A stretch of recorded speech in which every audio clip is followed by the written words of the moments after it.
திரைக்கடல் ஓடியும் திரவியும் தேடு அப்படின்வாங்க. அது என்னென்னா, அந்த காலத்தில் கடல் தாண்டி போயும் நீங்கள் வந்து வாணிபம் செய்யுங்க, அல்லது வந்து பொருள் ஈட்டிக்கிட்டு வாங்க அப்படின்னு வந்து அந்த நம்ம முன்னோர்கள் பண்டையர்கள் வந்து அப்படி வந்து கடல் தாண்டி போய் பெரும் வணிகத்தை எல்லாம் சம்பாதிச்சிருக்காங்க.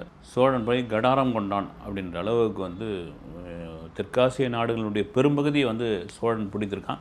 சோழன் பண்ண என்ன தப்பு அப்படின்னு பார்த்தீங்கன்னா, பிடித்த உடனே அந்த இடத்துல வந்து ஒரு புலிக்கொடியை நாட்டிட்டானே கண்டி அவனுக்கான ஒரு அடையாளத்தில் இது பண்ணல. என்ன காரணம்னா, அவன் வந்து பிடிச்ச உடனே அந்த நாட்டுக்காரன் வந்து கெஞ்ச ஆரம்பித்த உடனே சரி வச்சுக்க போயான்னு கொடுத்துட்டு வந்தாச்சு. இதுக்கு எது சொல்ல வரோன்னா, இன்றைக்கு இந்தியாவில் தமிழர்கள், அதுவும் குறிப்பாக இந்தியர்கள் இல்லாத நாடே கிடையாதுங்க. வந்து குறிப்பாக வந்து இந்தியர்கள் இல்லாத ஒரு விஷயமே கிடையாது.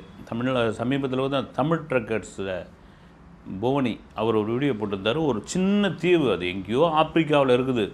அங்கே பார்த்தீங்கன்னா ஒரு 16 இந்தியர்கள் இருக்காங்க, அதில் 2 பேர் தமிழர்கள். வந்து இது எதுக்கு சொல்ல வரேன்னா, சில தினங்களுக்கு முன்னாடி வந்து ஒரு செய்தித்தாளில் வந்து ஒரு செய்தி வந்து அமெரிக்காவில் வர்ஜீனியா மாகாணத்தில் கோர்ட்டில் வந்து ஒரு வழக்கு ஒன்று வருது. அந்த வழக்கு என்னென்னா, இந்திய வம்சாவளிகள் சேர்ந்த குல்தீப் கவுர், அப்புறம் வந்து மன்பிரீத்தி கவுர், 2 பேரும். குல்தீப் கவுர் வந்து கணவன், இந்த மன்பிரீத்தி கவுர் வந்து மனைவி.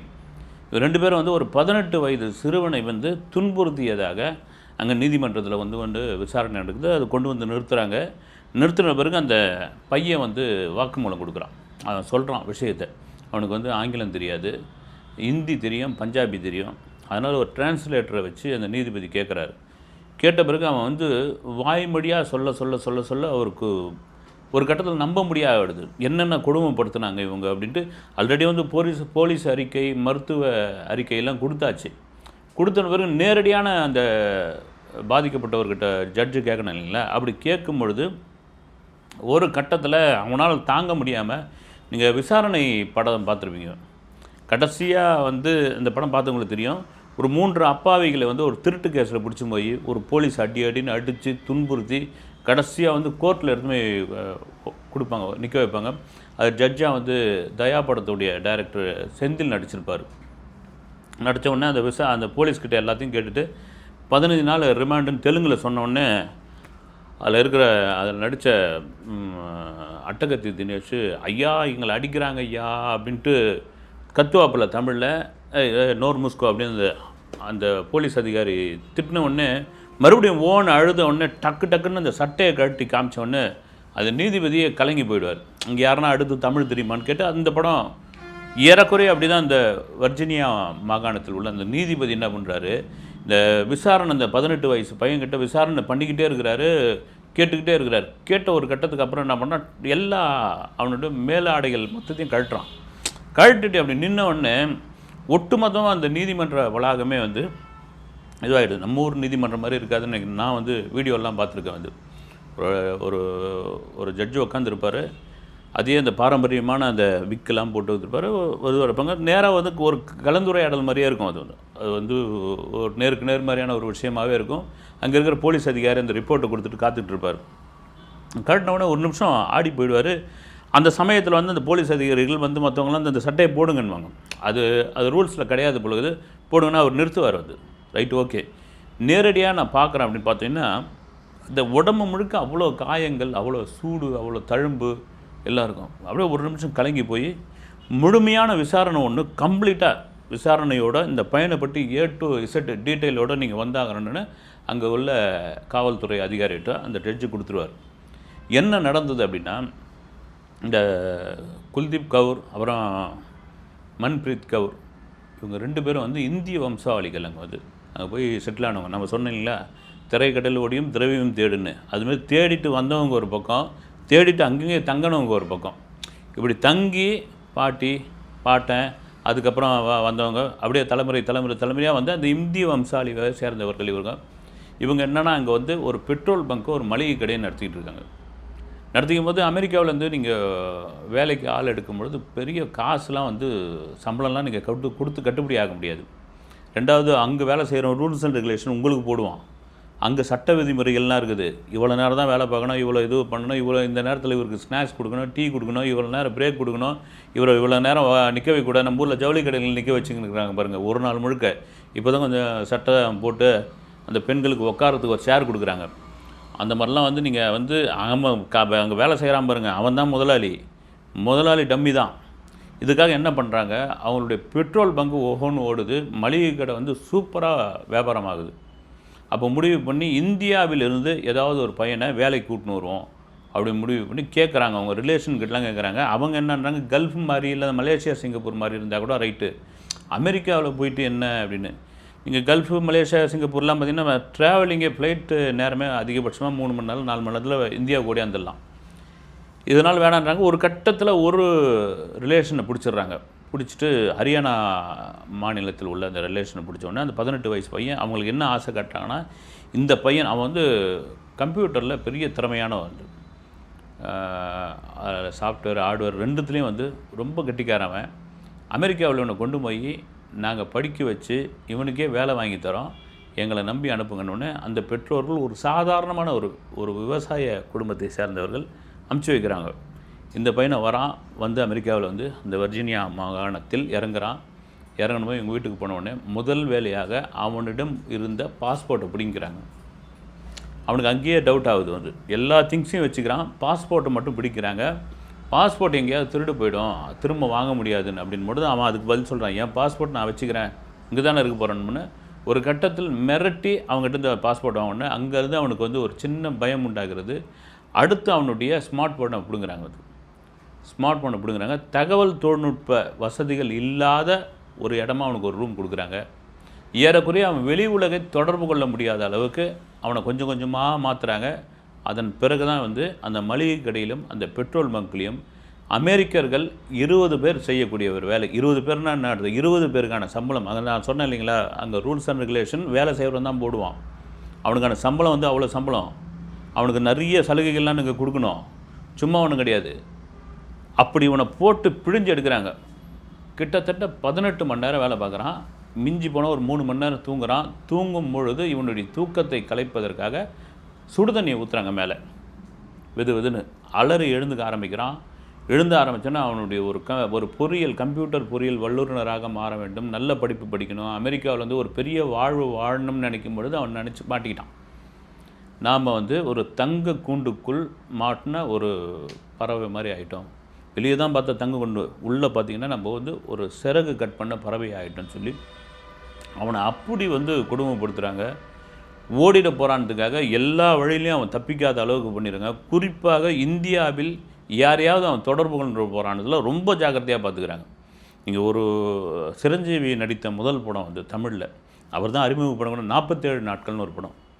பெரிய 8 பாலச்சந்தர் தான் டைரக்டரு, சிரஞ்சீவிக்கு தான் முதல் படம். என்னென்னா தன்னுடைய புது மனைவியோட திருமணமாகி அமெரிக்கா சிரஞ்சீவி கூட்டு போயிடுவாப்பில். கூட்டு போனவுடனே அங்கே போன இவன் சைக்கோ கணவன் அந்த 47 நாள் வச்சு அந்த மனைவி வந்து கொடுமைப்படுத்தும். அவளுக்கு என்னென்னா இப்போ மாதிரியான காலகட்டம் கிடையாது. நான் சொல்கிறது வந்து ஒரு 35 வருஷத்துக்கு முன்னாடி இந்த திரைப்படம் எடுத்திருப்பாங்க. என்னென்னவோ பண்ணி பாப்பா, எப்படியோ தப்பிச்சு பாப்பா. அதாவது வந்து தமிழ் தெரிஞ்சவங்க எல்லாம் ரோட்டில் போவாங்க, அவங்கள பேச விடாமல் பண்ணுறது. கடைசியில் பாத்ரூம்லேருந்து ஒரு சீட்டு தமிழில் தான் எழுதுவா, ஒன்றும் படிக்க தெரியாது அவளுக்கு. பத்துக்கான்னு எழுதி, நான் இந்த இடத்துல மாட்டிக்கிட்டேன், என்னை காப்பாற்றுங்கன்னு சொல்லி அந்த சீட்டை தூக்கி போடுவா. அது பெரிய நம்பிக்கையெல்லாம் இருக்காது. அதான் சொல்லுவாங்க வந்து ஒரு நம்பிக்கையோடு எது செய்தாலும் அது ஏதோ ஒரு வகையில் வரும். இவளுக்கு பெரிய நம்பிக்கையெல்லாம் இருக்காது. அந்த ஒரு துண்டு சீட்டு அவளை எப்படி வந்து காப்பாற்றுது, இந்த சைக்கோ எப்படி அரெஸ்ட் பண்ணுறதுன்ற மாதிரியான ஒரு விஷயம். அந்த மாதிரியான ஒரு துண்டு சீட்டு கூட இவனால் வெளியே போட முடியாத அளவுக்கு இந்த 18 வயசு சிறுவனை போட்டு கொடுமைப்படுத்துகிறாங்க வந்து. அப்போ அவங்க இங்கே இந்தியாவில் இருக்கிற அவங்க பேரண்ட்ஸ் கேட்குறாங்க வந்து 6 மாதத்துக்கு ஒரு லீவு நீங்களே எப்போ கூப்பிடுங்க. அதெல்லாம் லீவெலாம் கிடையாது. அவங்க மகன் வந்து சூப்பராக படிச்சுட்டு இருக்கான், அவன் படிப்பு வேணுமா, உங்களுக்கு இந்தியா வரது வேணுமானே. இப்போ தீபாவளி மற்ற ஃபங்க்ஷனு அப்புறம் இதுக்கு எல்லாத்துக்கும் கேட்குறாங்க. சொல்லவே இல்லை. என் மகனை வந்து வீடியோ காலில் பேச வைங்கன்றாங்க. வீடியோ கால்லாம் நாட் அலவுடு. அந்த கல்லூரி ரொம்ப ஸ்ட்ரிக்டான கல்லூரி. சரிங்க, அது கூட வேணாம், என் மகனுடைய குரல் கேட்டு ரொம்ப நாள் ஆகிடுச்சு, அதையாவது பேச வைங்கன்னா என்னென்னவோ காரணம் சொல்லி ஒரு கட்டத்தில் அவங்களுடைய ஃபோனை வந்து எடுக்கவே மறுக்கிறாங்க இவங்க. இந்த பக்கம் பார்த்திங்கன்னா அவன் வந்து துடிக்கிறான். அங்கே இருக்கிற கடையில் வேலை செய்கிற வெள்ளைக்காரர்கள் கருப்பினத்தவர்கள்கிட்டலாம் இவங்க பேச விடாத மாதிரி பண்ணுறாங்க. என்னடா ஒரு சைக்கோத்தனமான ஒரு அடிமை நம்மக்கிட்ட கிடச்சிட்டான். அந்த அடிமையை வச்சு ஆனால் ஓஹோன்னு ஓடுது. கிட்டத்தட்ட பாருங்கள், ஒரு 20 ஆள் வேலையை ஒருத்தன் செய்கிறானா அப்போ எவ்வளோ பெரிய லாபம் பாருங்கள். அங்கே வந்து இதெல்லாம் நடந்துக்கிட்டு இருக்கு. நடந்து ஒரு கட்டத்திற்கு பிறகு 3 வருஷம் ஓடி போயிடுச்சு. 3 வருடம் இப்படியே போயிட்டுருக்கு. 3 வருஷம் ஒரு பெத்தவங்க சும்மா இருப்பாங்களாங்க? ஒரு 18 வயசு மகனை அனுப்பிச்சி வச்சாச்சு. அதுவும் இவங்க யார் வந்து சொந்தக்காரனா என்ன இந்திய வம்சாவளி அவங்க. அவங்க பாட்டம் பூட்டம் காலத்து ஆள். ஏதோ சொல்லுவாங்கல்ல, இந்த வேர் அவர் ஆணி வேருன்னுவாங்க. அந்த கடைசியாக அந்த ஆணி வேர்லேருந்து ஒரு உறவு பிடிச்சிக்கிட்டு வந்து இவங்க வந்து சேர்ந்துருக்காங்க. வேறு வழி தெரியாது. யாரை போய் கேட்கணுன்னா அங்கே உள்ள லோக்கலில் உள்ள கிராமத்து பஞ்சாயத்து அதிகாரி, அங்கே இருக்கிறவங்க எல்லாரையும் கேட்டு கேட்டு யாருக்கும் ஏமா அமெரிக்காவில் இருக்கிறான் உன் பையன் இது பண்ண நாங்கள் பண்ண முடியும்னு அந்த கிராமத்தில் படித்த ஒரு இளைஞன் என்ன பண்ணுறான், நீ வாங்கன்னு சொல்லி இங்கே உள்ள அமெரிக்க தூதரகத்திற்கு, அங்கே உள்ள டெல்லியில் உள்ள அமெரிக்க தூதரகத்துக்கு ஒரு மெயில் ஒன்று அனுப்புகிறான். ஒரு மெயில் வந்து அனுப்புகிறான். இதெல்லாம் சாத்தியமான கண்டிப்பாக அவங்க கவனிப்பாங்கன்றாங்க. அந்த மெயில் வந்து அவங்க படிக்கிறாங்க. அதை வந்து சம்மந்தப்பட்ட அந்த மாகாணத்துக்கு ஃபார்வர்ட் பண்ணுறாங்க. ஃபார்வர்ட் பண்ண உடனே அங்குள்ள போலீஸ் அதிகாரிகள் ஒரு 3 பேர்கிட்ட ஒரு இன்ஸ்ட்ரக்ஷன் கொடுக்குறாங்க. இந்த பகுதியில் இந்திய வம்சாவளியை சேர்ந்த ஒரு ஃபேமிலி இருக்குது, இங்கே ஒரு பையனை அடிமையாக வச்சுருக்காங்களா, நீங்கள் கண்காணிங்க, உள்ளே போயிட்டு அவசரப்பட்டு கண்ணை தூக்கிடாதீங்க அப்படின்னு அவங்க கண்காணிக்க ஆரம்பிக்கிறாங்க. அதுதான் விசாரணை.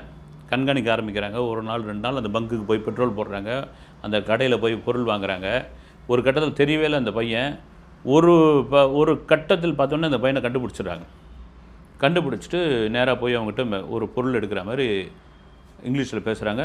கொஞ்சம் தடுமாறி அரைகுறை இங்கிலீஷில் சொல்கிறான், நான் மாட்டிக்கிட்டேன்னு. இந்தியன் சார் இவங்க 2 பேர் தான் காரணன்றான், என்னை எப்படியாவது காப்பாற்றுங்க சார்னா. பதட்டப்படாத, கொஞ்சம் கவனமாக இரு, எதையும் வந்து இது பண்ணிடாது, ஏன்னா இது உயிருக்கே ஆபத்தாக கூட ஆகலாம், சைலண்டாக இரு, உன்னை வந்து கண்டுபிடிச்சிட்டோம், உங்கள் அப்பா அம்மா வந்து சொல்லி உங்களை கண்டுபிடிச்சாச்சுன்னா ரிப்ளை பண்ணுறாங்க. அங்கேருந்து தூதரகத்துக்கு ரிப்ளை பண்ணுறாங்க, உங்கள் மகன் சேஃப்டியாக இருக்கார், போலீஸ் ஆஃபீஸர்ஸ்லாம் பார்த்தாச்சு, விரைவில் அவனை மீட்கப்படுவார் அப்படின்னு சொல்லும் பொழுது தான் ஒட்டு மொத்தமாக அந்த போலீஸ் ஆஃபீஸர்ஸ் போயிட்டு எல்லாத்தையும் ரவுண்ட் அப் பண்ணி அந்த கணவனை மனைவியும் தூக்குறாங்க. தூக்கின பிறகு வழக்கம்போல் இந்த கொடுமைகள், இந்த மாதிரியான துன்புறுத்தல்கள்லாம் பார்த்திங்கன்னா கல்ஃப் கண்ட்ரியில் தான் இருக்குன்னுவாங்க. வந்து இங்கே கூட இருக்குது, தெற்காசிய நாடுகளில் கூட இருக்குது. இப்போ என்னென்னா அந்த விசாரணைக்கு வரும்பொழுது அந்த நீதிபதி முன் அவன் அந்த விசாரணை படத்தில் வந்து ஆடுகளம் முருகதாசும் அட்டகத்தி தினேஷும் கழட்டி கட்டுறாங்க இல்லைங்களா, அது மாதிரி அவன் அந்த சட்டையை கட்டின பிறகு கண்ணீர் வடிக்க ஆரம்பிக்கிறார். கண்ணீர் வடிக்க ஆரம்பித்து அந்த ஒரு சாதாரணமாக இருந்தால் கூட ரைட்டு, குறைந்தபட்சம் ஒரு தண்டனையாக கொடுத்துருவாங்க. 2 பேருக்கு வந்து 12 ஆண்டு சிறை தண்டனை கொடுக்குறோம். கடுமையான சிறை தண்டனை கொடுத்து இந்த பையனுக்கு வந்து 1,37,00,000 ரூபாய் நஷ்டஈடாக தர வேண்டும் சொல்லி அவனை பூரண இதோடு சேர்த்து அவனுக்கு ஒரு ஆப்ஷனும் அந்த கொடுக்குறாங்க. வந்து நீ விருப்பப்பட்டால் ஒரு 5 வருடம் இங்கே பணி செய்யலாம், படிப்பையும் தொடரலாம், உங்களுக்கு வந்து இந்த விசா வந்து எக்ஸ்டெண்ட் பண்ணுறோம் அப்படின் போது அவங்க பெற்றவங்க வேணான்றாங்க. ஏன்னா இப்படியாப்பட்ட ஒரு நிலைமை, பையனை பிரமாதமாக அமைச்ச ஒரு பையனை வந்து கிழிஞ்ச கந்த கோணி மாதிரி ஆகியிருக்கிறான், உடல் இழைத்து போயிருக்கிறான், அங்கங்கே காயங்கள், அங்கங்கே வடுக்கள், சுடு தண்ணி ஊற்றின இது கும்பிட்டுட்டு ஐயா, அதாவது அவங்க என்ன சொல்கிறாங்க அந்த பெற்றோர்கள், நாங்கள் வந்து அதாவது கடவுள் வந்து எல்லா நாட்டிலையும் இருப்பார், அதனால தான் மயிலாடு அப்படின்னு சொன்னது நீதிபதிகள். வந்து கடவுள் எல்லா நாட்டிலையும் இருப்பார், உங்களை நாங்கள் வந்து இப்போ வந்து எங்கள் கடவுளாக நாங்கள் பார்க்குறோம் அப்படின்னு அவரே ஒரு நிமிஷம் கண்ணீர் வடிச்சுட்டு அந்த வழக்கை எழுதி முடிச்சுட்டு அந்த பையனை இந்தியாவுக்கு ரொம்ப சிறப்பாக அனுப்பிச்சி வைங்க அப்படின்னு சொல்லி அனுப்பிச்சி வைக்கிறார். இதுக்கு சொல்கிற காரணம் என்னென்னா, இந்த மனிதநேயம், மனிதாபிமானம் இதெல்லாம் சுத்தமாக செத்து போச்சு. அவங்க கூட என்ன நினைப்பாங்க, இந்த வெள்ளைக்காரர்கள் கூட, அடப்பா உன் நாட்டிலேருந்தே ஒருத்தனை எடுத்துன்னு வந்து அவனை இவ்வளோ தூரம் குடும்பப்படுத்திருக்கிறியா அப்படின்னு. இந்த வெளிநாட்டு மோகம், ஆசை இவ்வளோ படித்த பிறகும் இன்னும் ஒரு விழிப்புணர்வு இல்லாத ஒரு நிலை தான் இருக்கிறது. அந்த செய்தித்தாளில் வந்த செய்தியை படிக்கும்போது தான் நமக்கு தெரிஞ்சது. அடுத்த வீடியோவில் சந்திப்போம். நன்றி.